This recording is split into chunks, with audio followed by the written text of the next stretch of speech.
puts it this way: individuals have rights. So strong and far-reaching are these rights that they raise the question of what, if anything, the state may do. So what does libertarianism say about the role of government or of the state? Well, there are three things that most modern states do that, on the libertarian theory of rights, are illegitimate, are unjust.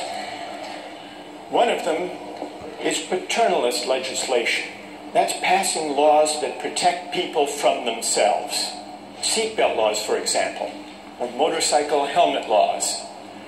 The libertarian says it may be a good thing if people wear seatbelts, but that should be up to them.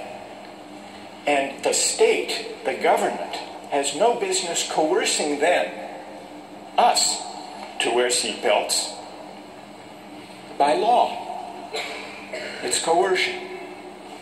So no paternalist legislation, number one. Number two, no morals legislation. Many laws try to promote the virtue of citizens or try to give expression to the moral values of the society as a whole. Libertarians say that's also a violation of the right to liberty.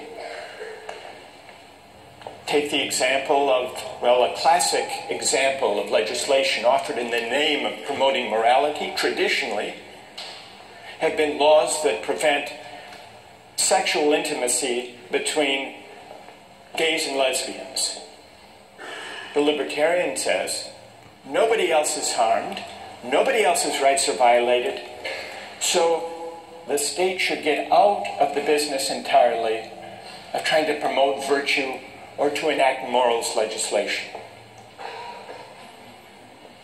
And the third kind of law or policy that is ruled out on the libertarian philosophy is any taxation or other policy that serves the purpose of redistributing income or wealth from the rich to the poor.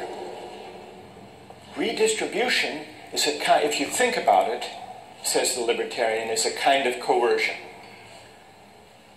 What it amounts to is theft by the state or by the majority, if we're talking about a democracy, from people who happen to do very well and earn a lot of money. Now, Nozick and other libertarians allow that there can be a minimal state that taxes people for the sake of what everybody needs: the national defense, police force, judicial system to enforce contracts and property rights. But that's it. Now, I want to get your reactions to this third feature of the libertarian view. I want to see who among you agree with that idea and who disagree and why.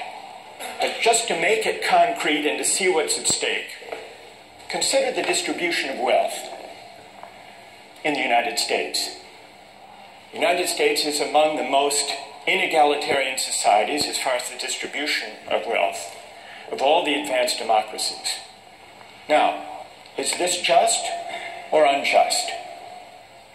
Well, what does the libertarian say? Libertarian says you can't know just from the facts I've just given you. You can't know whether that distribution is just or unjust. You can't know just by looking at a pattern or a distribution or a result whether it's just or unjust. You have to know how it came to be. You can't just look at the end state or the result. You have to look at two principles. The first he calls justice in acquisition, or in initial holdings. And what that means simply is, did people get the things they used to make their money fairly?